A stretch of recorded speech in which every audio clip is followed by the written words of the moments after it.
বানিয়েছিলাম চিকেন কষা। অনেকে বলে চিকেন নাকি খুব আষ্টে গন্ধ বেরোয়।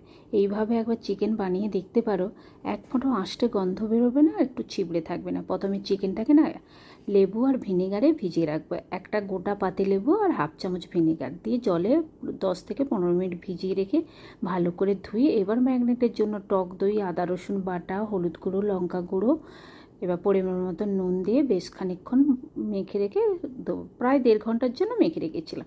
রান্না করার জন্য কড়াইয়ের মধ্যে কিছুটা সরষের তেল দিয়ে তেলটা গরম হয়ে যাওয়ার পর প্রথমে আলুগুলো ভেজে তুলে রেখেছিলাম। এরপর কুচনো পেঁয়াজ দিয়ে পেঁয়াজটাকে একটু ভালো করে ভেজে নিতে হবে। পেঁয়াজটা ভালোভাবে ভাজা হয়ে গেলে এবার মেখে রাখা চিকেনগুলো দিয়ে দেবো। ব্যাস, আর কিচ্ছু না। এবার মেখে রাখা চিকেনটা দিয়ে পেঁয়াজের সাথে ভালো করে কষতে হবে। ঠিক ভালোভাবে কষা হয়ে গেলে এবার আমি যে মশলাটা ছিল বাদবাকি ওই যে ম্যাগনেটের মশলাটা এই সময় দিয়ে দিলাম। দেওয়ার পর আবার ভালো করে কষানোর পর এবার ঢাকনা লাগিয়ে গ্যাসের ফ্লেমটা মিডিয়াম করে কিছুক্ষণ রেখে দেওয়ার পর তারপর আমি দুটো টমেটো বেটেছিলাম সেটা দিয়ে দিলাম। টমেটো বাটাটা দেওয়ার পর আবারও বেশ খানিকক্ষণ ধরে কষবো।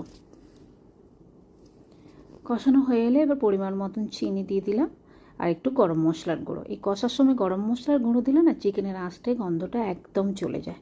এবার ভালোভাবে কষানো হয়ে গেলে এবার ভেজে রাখা আলুগুলো দিয়ে আবার একটু নাড়াচাড়া করে ওয়েট করবো ভালোভাবে চিকেনটা সিদ্ধ হয়ে আসা অবধি।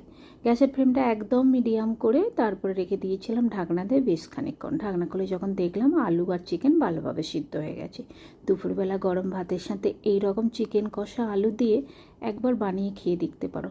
আমরা বাড়ির সবাই আজকে খেয়েছিলাম চিকেন কষা আর গরম ভাত।